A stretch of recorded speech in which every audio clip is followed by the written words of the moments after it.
Hello, everybody. So, this is the last book I read, the Usborne illustrated Odyssey, the Odyssey being the tale of Odysseus, the king of Ithaca, Greek island. Now, this was actually bought or given as a gift to one of my daughters on a holiday, which ended up in Ithaca, which is very nice. And for those who aren't familiar with this is one of the ancient Greek myths. In fact, the Odyssey is thought to be the oldest surviving piece of Western literature. It's at least 1,000 years old. More than that, because that's the oldest complete copy known, but much older fragments of the story have been found.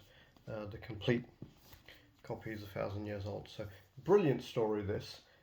Probably told originally verbally, orally, and then later written down. And this is for children or for modern consumers, let's say, rather than the thick original Odyssey by Homer, I think it was, the bard who would have told the story. This is maybe a couple of hundred pages long, nice illustrations, much simpler language.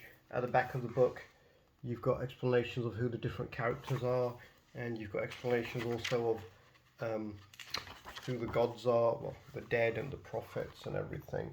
So this is really, really interesting because it's an old story, and what makes old stories survive? That was a question that popped into my head whilst I was reading it. There are certain themes, there are certain lessons, and this starts off, actually. The Odyssey starts off. The first chapter is called something about the gods. Really nice illustrations, these. So this is the illustrated Odyssey, the Usborne illustrated, from the ancient Greek tale by Homer, retold by Anna Milbourne, illustrated by Sebastian van Donink. So the story begins thousands of years ago. The gods take action. So it starts off with the gods talking about each other. Gods talking to each other. The gods are thought to live, these giant creatures that lived above the earth, in the sky and everything. Much like the current concept of heavens up above. And they're talking to each other about how humans are foolish because they blame gods for their troubles, when actually they're to blame. The humans themselves are to blame, because if they just never did anything to displease the gods, they'd never have any troubles and the gods would be kind to them.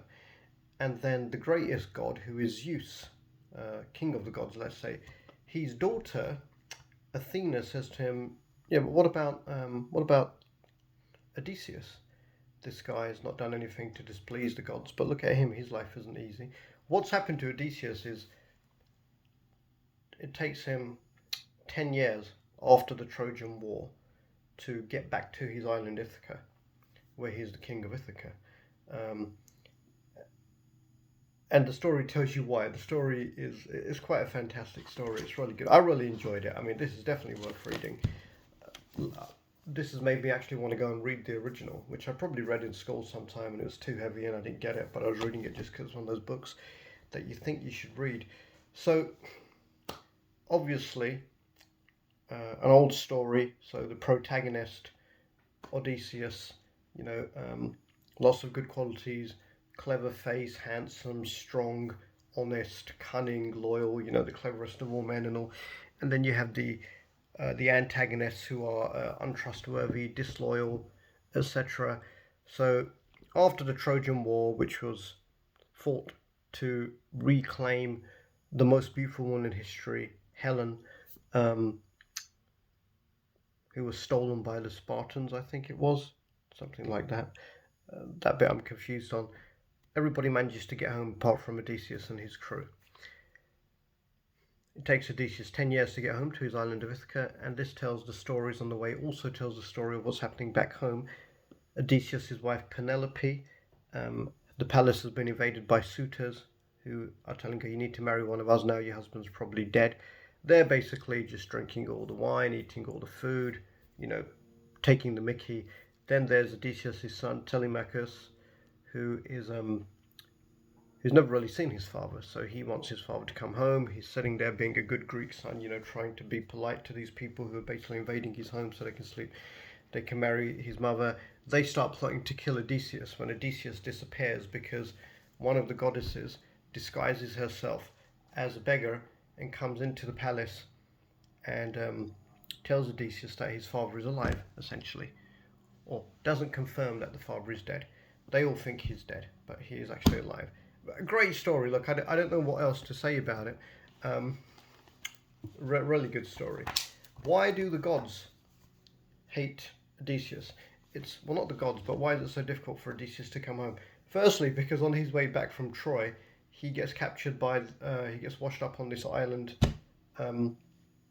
called, I can't remember the name of the island, but he's trapped there by a goddess called Calypso, who falls in love with him and keeps him there for 7 years, but he won't fall in love with her, so eventually she helps him to sail on, him and his crew.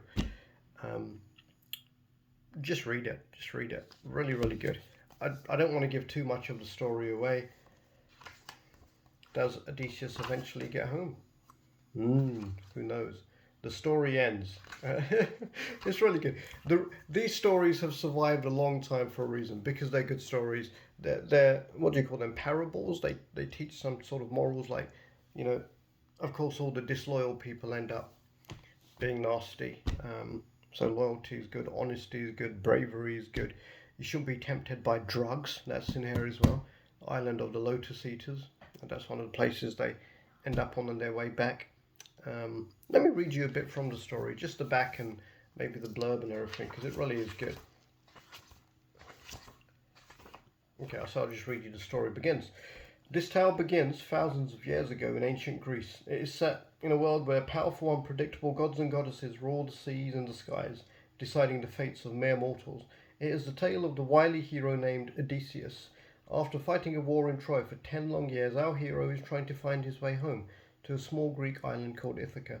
For years he has sailed, lost at sea at the mercy of gods and sea monsters, until at last a goddess takes pity on him. That's Athena, daughter of Zeus. Anything else I can read you? There's quite a lot of tragedy in this story. It's really good. I recommend this for anybody over the age of about 7.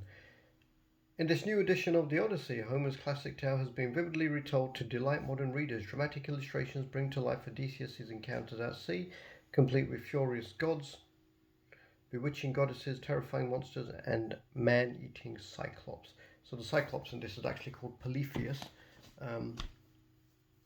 and he has a run-in with Odysseus, Polypheus and Odysseus, which doesn't end well for Polypheus. That said, Polypheus has eaten about 6 of Odysseus' crew, so it didn't go too well for Odysseus either. And then pride comes into it, so Odysseus hasn't told Polypheus his name until right at the very end, when through anger and pride he tells him his name, which allows Polypheus to shout to his god, to his father, Poseidon, that Odysseus has done this to me. So after that, Poseidon hates Odysseus. Poseidon, god of the sea, goes a long way to explaining why it's so difficult for Odysseus to get home. I'm not going to tell you anymore because it's a really good story, great story, that's survived at least 1,000 years for good reason. I would recommend the Usborne illustrated Odyssey wholeheartedly to anybody, children and adults. There's links in the back as well to learn more about Greek myths, pronunciation of the names and everything, so it's really great. Okay, I hope you enjoyed that.